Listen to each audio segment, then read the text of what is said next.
Hi there, it's Sam from poodles.co.uk. Thank you very much for joining me today. Today's project is this one, and it's a beautiful, beautiful bag in Bermuda Bay, and it's got twinkling wink of Stella. However, you can't really see it, so I'm going to show you how to prep a new one. I clearly was running out when I did that. I'm desperately trying to tip it so you can see it, but yeah, my wink of Stella was running out, so I'm going to prep a new one. I'm also using my Stamparatus for this because I want to get a real depth of colour, so I'm going to show you that too.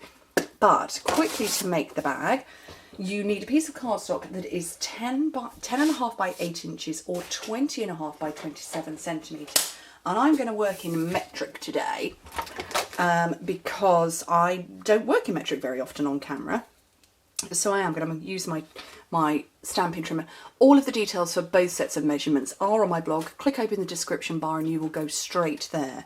So on the trimmer, you've got a scoring blade and you've got a cutting blade. I'm going to get that right out of the way and just use the scoring one. So I'm going to start at and score at, I'm going to try not to read my imperial measurements, 9, 13, 22 and 26 centimetres, which is right over there. And in metric that would be 3.5, 5, 8.5 and 10. And I'm going to turn it round and score it at 4 centimetres. Ooh, nearly cut that one. 4 centimetres and 16.5, which is not the easiest to see. It's just tucked in here, and I know it's that mark there, or you could just, well, yeah, you can't measure up the other side. And in metric, sorry, imperial, that's 1.5 and 6.5. Okay, let me just scooch that out of the way from there. Grab my bone folder. So this is Melon Mambo. When I was a new demonstrator, about 4 months after I joined, we had a big colour refresh, and we took out some colours and brought in some new colours, which is what happened last year with us. And Bermuda Bay was one that came in, and I can remember thinking, gosh, that is the brightest colour in the world, it's practically neon. It's really not.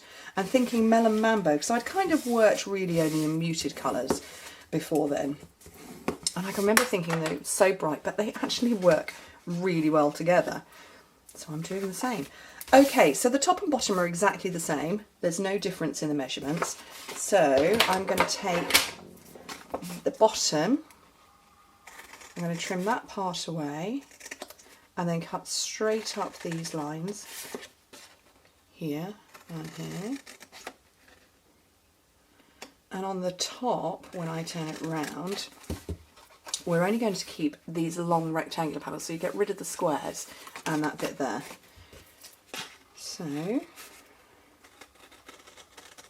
because it's sort of a pagoda style top that I've made.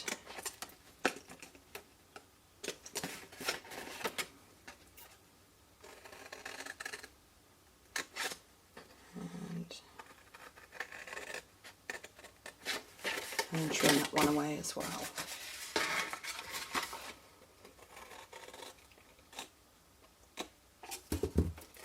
Okay, so that's all going to come together and that's going to pull up. Now I want to get my panels on before I fully glue it together, so I'm just going to put that to one side. And what I've got here is a black layer. I definitely need to change my trimmer blade. Black layer and another Melon Mambo layer.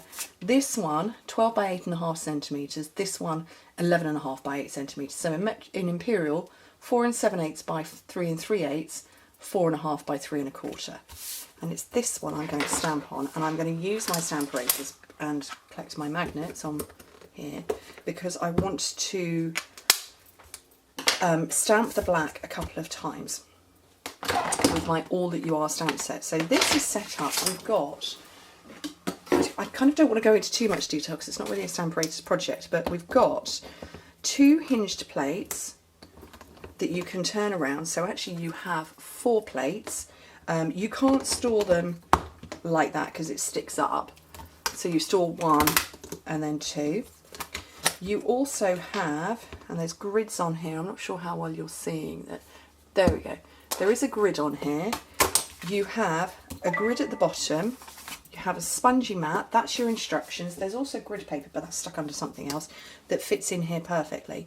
You use the spongy mat for when you've got you working with photopolymer stamps, and you just use this grid when you're working with red rubber, which is what I am with this. And so I've got my piece of Melon Mambo. I've got my great big stamp, and I designed this box specifically to fit this stamp. So I'm going to lay it on there, and that's tucked right up in the corner. Press down and pick it up. I'm going to close up my box because I put it under there and it gives me like a stamping platform. And then I've got my black stays on, and I want this to be really black. So that's tucked nice and tight up in the corner. Push down. And look, I've missed a bit there anyway. See, that would be very frustrating if I'd done this freehand. Press down, get that patch I missed. Still missing. Do you know what I might do? I'm going to slip that in. Just into there. Just to lift it up a little bit.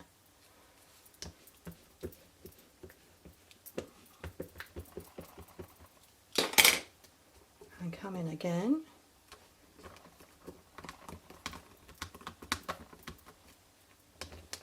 And that is very, very, very, very intense black, because it was it was a little bit faded before.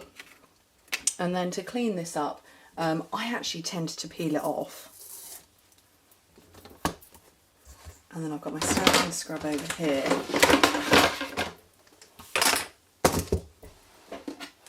So I've got my wet side, do that, and just rub it all over. I'm not a fan of using wet wipes on my stamps. They make them perish, so, you know, who wants perished stamps? Not me. And actually, I don't own our chamois. Oh. I thought I owned it.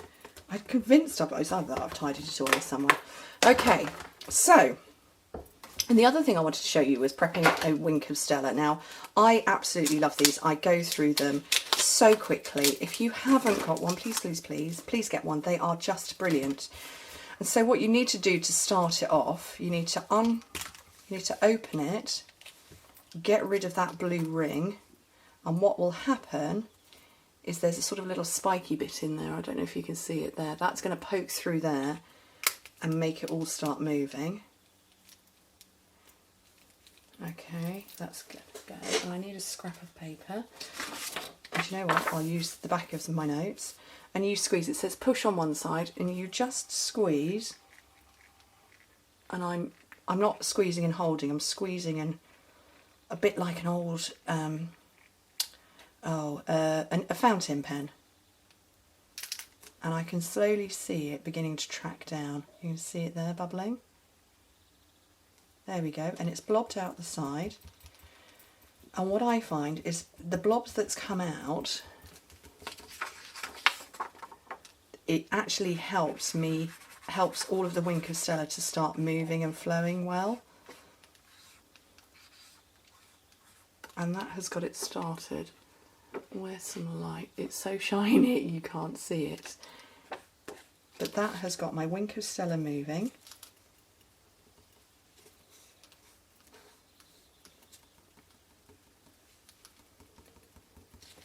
And it's propped it all up.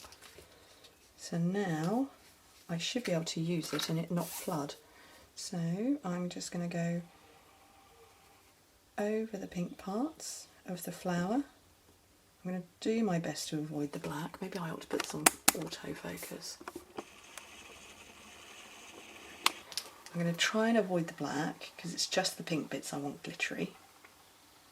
Just the petals, but not the outline.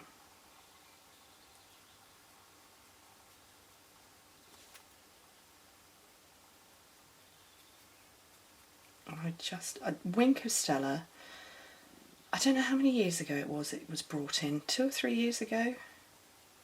And it's possibly, other than my trimmer and scoring tool, I would say this is my most used item, or the thing that I go to most regularly. There you go, you can see that shining beautifully now. So my original, not shining anywhere near as much. This, with a decent amount of Wink of Stella, it's shining nicely. But yeah, I use this more than any other item. I mean, obviously I use ink every day and I use stamps every day, but I use different ones. But I use this particular tool all the time, and I would say more often than not it's going on a project somewhere. It's an inexpensive way to add detail because they do last a long time. I can do all of my thank you cards, which is approaching 200 each month. I can decorate an entire 200 with just one Wink of Stella, and it would still be going along afterwards anyway. So they last forever. And yeah, just the prettiest little detail. I'm going to do this leaf.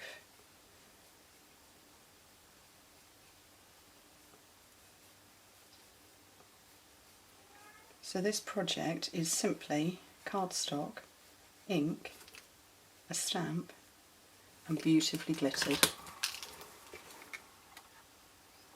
How lovely is that? Just delightful.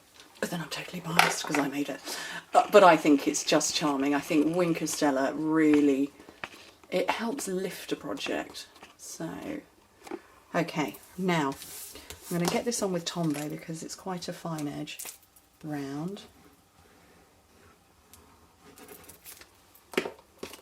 Oh, I meant to put that bit on first. I don't know why I've just done that. Oh well. Now, this is the one I wanted to do to go onto my box. So I'm looking for the front and the back. That's my skinny panel, so that's the back, and this needs to go onto this one here.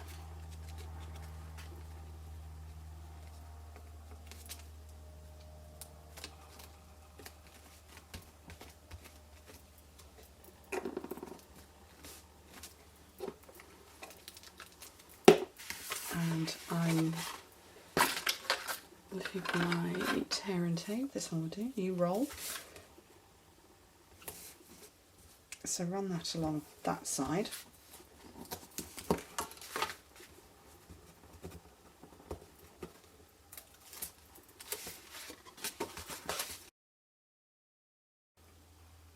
My memory card just announced it was full. I've just had to whiz it out and quickly put another one in. That nearly landed in my coffee.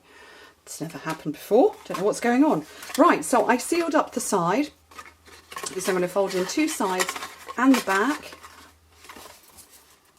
And run some more tape along here.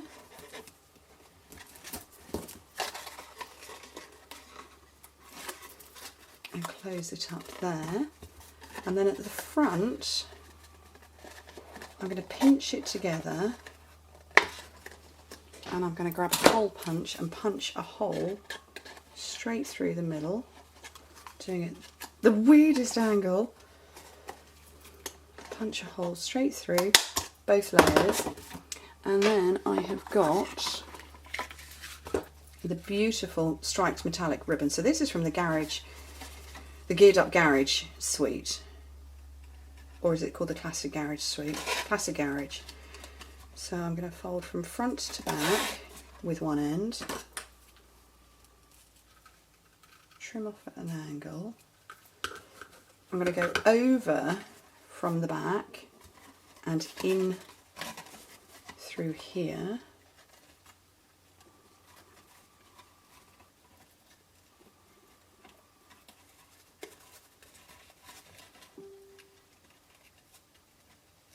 What would if I could get hold of it? There we go. And then pull it tight, but not too tight, because you want to get the shape but you don't want it to pull too tight. And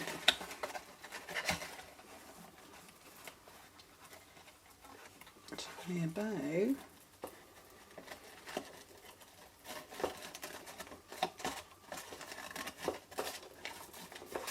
And you can fiddle around with this a little bit to make it nice and neat and pretty.